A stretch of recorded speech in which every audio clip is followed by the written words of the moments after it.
Новый день, новая песня. Как сделать так, чтобы музыку предков слушали потомки? Подойти к ней бережно, гармонично вписать непривычные на первый взгляд инструменты – арфу, флейту, волынку или валторну.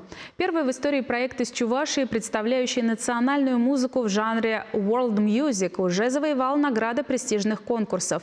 Сейчас музыканты группы Diva Ethno Future Sound записывают новый альбом и готовятся к большому концерту, который пройдет весной в Чебоксарах.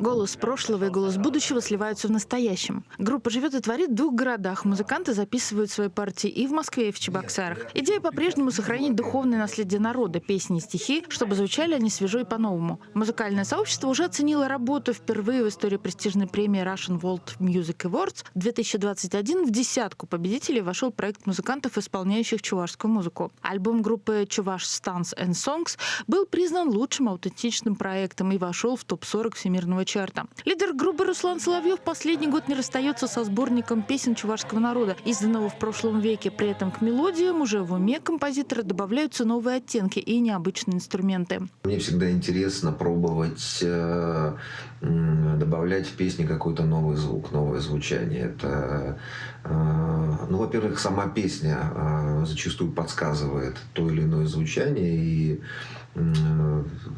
какое-то звучание появляется уже в голове, какое-то представление, и ты понимаешь, что здесь должен звучать гобой, здесь флейта, здесь этнические какие-то волынки. Состав группы расширился. Партию на валторне записал москвич Константин Бруни. Сейчас сводится итоговая версия композиции. Когда ты работаешь с такими энергетически заряженными людьми, ты сам волей-неволей просто погружаешься в это с головой. Мне кажется, что у нас получается что-то очень такое ценное, и люди услышат что-то в этой музыке и прочувствуют. Мне хочется в это верить.